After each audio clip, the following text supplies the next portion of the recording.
Friends, स्वागत है आप सभी का आपके अपने यूट्यूब चैनल पर। उम्मीद है सभी लोग स्वस्थ होंगे, मस्त होंगे और ज़बरदस्त होंगे और अपनी तैयारी कर रहे होंगे। सीटेट का जो आपका एग्ज़ाम होना है 8 फरवरी को, बहुत ही बेहतरीन तरीके से आप लोग लगे होंगे और एक अच्छा स्कोर अभी तक आप लोग कर पा रहे होंगे, जहाँ पर भी आप टेस्ट दे रहे होंगे। तो आज की अपनी क्लास रहने वाली ईवीएस की क्लास, इसमें हम लोग करने वाले हैं 30 क्वेश्चन और सारे के सारे क्वेश्चन मोस्ट इंपॉर्टेंट रहने वाले हैं। तो लगातार आप लोगों को यहाँ पर बने रहना है और अंतिम क्वेश्चन तक करने के बाद में बताना है कितने क्वेश्चन आप सही कर पाए। तो क्वेश्चन नंबर 1 है, प्राथमिक कक्षाओं में पर्यावरण से जुड़े विषयों को पढ़ाने का मुख्य उद्देश्य बच्चों में कौन सा गुण विकसित करना है ताकि वे अपने आसपास की दुनिया को समझ सकें। तो यहाँ पर पहला ऑप्शन है केवल तथ्य याद करने की क्षमता। तो जहाँ पर केवल दिया हो, सिर्फ दिया हो, मात्र दिया हो, रटंत दिया हो, वो सभी निगेटिव होते हैं। उन ऑप्शनों को हमें देखते ही काट देना है। ऑप्शन नंबर 1 होगा नहीं, तो देखते ही काट देना था। दूसरा ऑप्शन है पर्यावरण के प्रति संवेदनशीलता और जागरूकता। तो आपका ऑप्शन नंबर बी बिल्कुल ही सकारात्मक और पॉजिटिव आंसर है, तो ऑप्शन नंबर बी यहाँ पर आपका सही होगा। जबकि ऑप्शन नंबर 3 में लिखा है कठिन शब्दावली, ये आपका निगेटिव हो गया, कठिन हो गया। और ऑप्शन नंबर डी है परीक्षा में अधिक अंक प्राप्त करना, तो ये भी आपका निगेटिव हो गया, तो इसको भी हमें काट देना था। उम्मीद है आपके क्वेश्चन नंबर 1 अच्छी तरीके से समझ में आ गया होगा। चलते हैं अगले क्वेश्चन पर। क्वेश्चन नंबर 2 है, इसको पढ़िए और इसका आंसर कर दीजिए। क्वेश्चन लिखा है, यदि शिक्षक बच्चों के दैनिक अनुभवों जैसे भोजन, पानी, घर और आसपास के परिवेश को पढ़ाई से जोड़ता है तो यह किस प्रकार के अधिगम को बढ़ावा देता है। दैनिक कार्य आप लोग समझ गए, दैनिक अनुभव या फिर दैनिक कार्य, जो कि भोजन हो गया, पानी हो गया, घर के आसपास का जो परिवेश है, अगर उसको पढ़ाई के साथ हम जोड़ देते हैं बच्चों के, तो यह किस प्रकार के अधिगम को बढ़ावा दे रहा है, आपको ये बताना है। क्या रटंत अधिगम है? नहीं, यहाँ पर कुछ आप रटा रहे हैं, नहीं रटा रहे हैं। दूसरा ऑप्शन लिखा है यहाँ पर अनुभव आधारित और अर्थपूर्ण अधिगम। अनुभव का मतलब हो गया जो चीज़ वो रोज कर रहे हैं, भोजन, पानी, घर के आसपास क्या कार्य हो रहा है, कौन से पेड़ हैं, कौन से कार्य चल रहे हैं, कौन आ रहा है, कौन जा रहा है, तो ये सब क्या हो गया, अनुभव हो गया। तो अनुभव आधारित और अर्थपूर्ण अधिगम इसको कहा जाएगा। ऑप्शन नंबर बी यहाँ पर आपका सही हो जाएगा। निष्क्रिय अधिगम का मतलब जिसमें बच्चा कुछ सीख ही नहीं रहा, वो यहाँ पर नहीं हो रहा है। केवल स्मरण आधारित अधिगम, तो केवल जहाँ पे लग जाए, सिर्फ लग जाए, मात्र लग जाए, वो निगेटिव में आते हैं, इसीलिए ऑप्शन नंबर डी भी आपका कट जाएगा यहाँ पर। अगला क्वेश्चन है क्वेश्चन नंबर 3। इसको पढ़िए और इसका आंसर निकालने की कोशिश कीजिए जैसे अभी हम निकाल रहे थे। क्वेश्चन लिखा है, कक्षा में स्थानीय पर्यावरण से संबंधित उदाहरणों का प्रयोग करने से बच्चों पर क्या प्रभाव पड़ता है। यहाँ पे बात की जा रही है स्थानीय पर्यावरण, जो आपके आसपास का आप रह रहे हैं उस पर्यावरण की बात है, स्थानीय पर्यावरण की यहाँ पर। तो पहला ऑप्शन है विषय कठिन हो जाता है। क्या स्थानीय पर्यावरण के बारे में आपको नहीं पता है कि आजकल आपके यहाँ पे सर्दी पड़ रही है? ये स्थानीय चीज़ तो है, ये कठिन हो गया अगर इस चीज़ के बारे में आपको बताया जा रहा है? नहीं, तो ये नेगेटिव आंसर है। यहाँ पे दूसरा ऑप्शन लिखा है बच्चों की रुचि कम हो जाती है। क्या हम स्थानीय चीज़ों के बारे में बताते हैं उदाहरण के रूप में, तो बच्चे रुचि नहीं लेते हैं, तो बच्चे और ज़्यादा रुचि लेते हैं कि हमारे आसपास की चीज़ें यहाँ पर हमें बताई जा रही हैं इस पाठ के अंतर्गत। तो ऑप्शन नंबर बी भी यहाँ पर आपका गलत हो गया। ऑप्शन नंबर सी, सीखना जीवन से जुड़ा और स्थायी बनता है। जो चीज़ बच्चे सिखाना जीवन से जुड़ा और स्थायी बनता है। ऑप्शन नंबर सी यहाँ पर आपका सही हो जाएगा। ऑप्शन नंबर डी यहाँ पर केवल आ गया, तो केवल देखते ही हमें काट देना था, ये निगेटिव में चला जाएगा। जितने भी लोगों ने ऑप्शन नंबर सी कर लिया उनका सबका सही हो जाएगा। अगला क्वेश्चन है, यदि शिक्षक किसी विषय को समाज, प्रकृति और मानव जीवन से जोड़कर प्रस्तुत करता है तो यह किस प्रकार के दृष्टिकोण को दर्शाता है। आप बच्चे को ईवीएस पढ़ा रहे हैं, कोई ऐसा पाठ आ गया जहाँ पर आप समाज, प्रकृति और मानव को उस पाठ के साथ में जोड़ रहे हैं, तो यह किस प्रकार के दृष्टिकोण को दर्शा रहा है। क्या विषय केंद्रित है ये? आपको लग रहा है कि विषय केंद्रित है, सिर्फ विषय के बारे में बात है? नहीं, वो हमारे बाहर का भी ज्ञान आ जाएगा, समाज, प्रकृति, मानव। तो यहाँ पर ऑप्शन नंबर ए आपका कट जाएगा। दूसरा लिखा एकीकृत दृष्टिकोण, केवल सैद्धांतिक परीक्षा केंद्रित नहीं, यहाँ पर हो जाएगा एकीकृत। ऑप्शन नंबर बी आपका सही है, बाकी सारे गलत हो जाएंगे। चलते हैं अगले क्वेश्चन पर। क्वेश्चन लिखा है, परियोजना कार्य को प्राथमिक स्तर पर शामिल करने का मुख्य उद्देश्य क्या है। बच्चों को व्यस्त रखना, सहयोग, खोज और विश्लेषण क्षमता का विकास करना। ऑप्शन नंबर बी यहाँ पर आपका सही है। बाकी लिखित कार्य बढ़ाना, समय की पूर्ति करना, ये सब नहीं होंगे आपके। अगला क्वेश्चन है क्वेश्चन नंबर 6। क्वेश्चन लिखा है, यदि शिक्षक ऐसे प्रश्न पूछता है जिनके एक से अधिक उत्तर संभव हो तो वह किस प्रकार की सोच को प्रोत्साहित करता है। स्मरण आधारित सोच, आलोचनात्मक और रचनात्मक सोच, यांत्रिक सोच या फिर निष्क्रिय सोच। तो यहाँ पर आपका जो सही आंसर रहने वाला है वो आपका हो जाएगा आलोचनात्मक और रचनात्मक सोच। क्योंकि यहाँ पर एक से अधिक उत्तर वाले प्रश्न अगर आप बच्चे से पूछ रहे हैं तो वो कहलाएगी आलोचनात्मक और रचनात्मक। ऑप्शन नंबर बी सही है। अगला क्वेश्चन, सीखना करके पद्धति प्राथमिक स्तर पर प्रभावी क्यों मानी जाती है? क्योंकि यह समय बचाती है, क्योंकि बच्चे अनुभव के माध्यम से बेहतर समझ विकसित करते हैं, क्योंकि इससे लिखित कार्य कम हो जाता है, क्योंकि यह केवल खेल पर आधारित है। जहाँ पे केवल आ जाए वो तो हमें पहले ही काट देना है। समय बचाती है तो समय बचाने वाला जहाँ पर भी आपको आंसर दिख जाए उसको आपको काट देना है। समय बढ़ना या समय बचाना और लिखित कार्य करवाना, ये सब चीज़ें कैसे माइनस में चली जाती हैं, नेगेटिव मार्किंग में जाती हैं। आपके पास में बच गया ऑप्शन नंबर बी। सबसे शुद्ध और सटीक आंसर है ऑप्शन नंबर बी यहाँ पर आपका।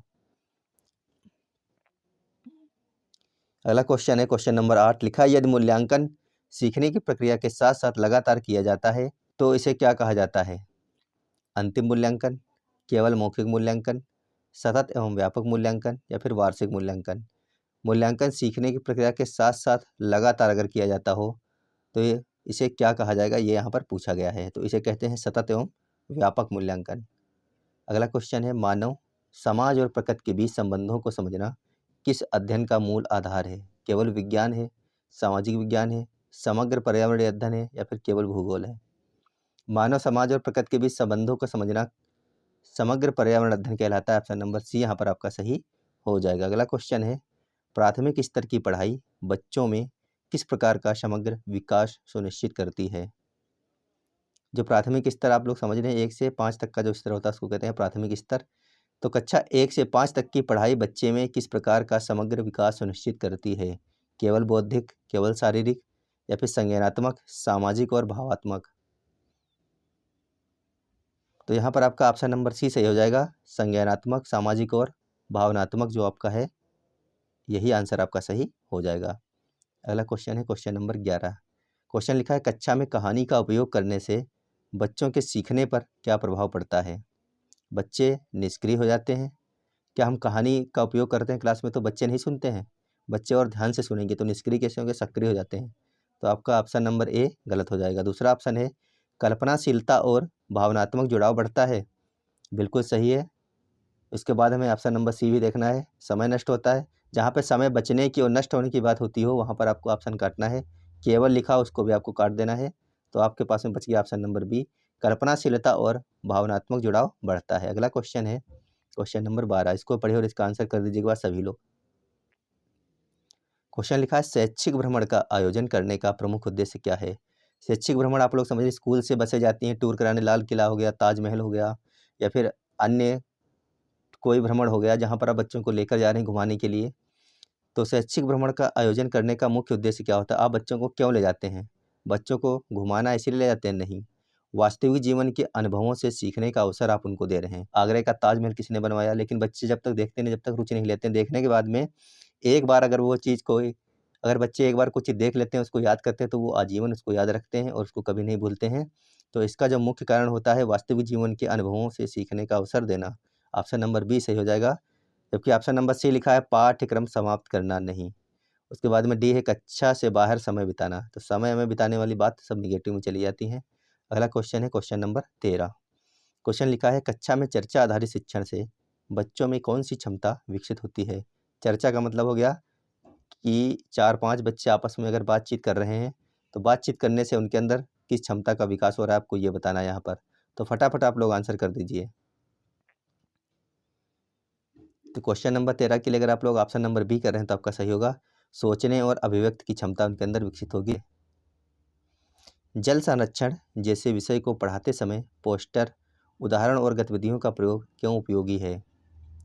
पोस्टर, उदाहरण और गतिविधियों का प्रयोग क्यों उपयोगी है, आपसे ये पूछा गया है।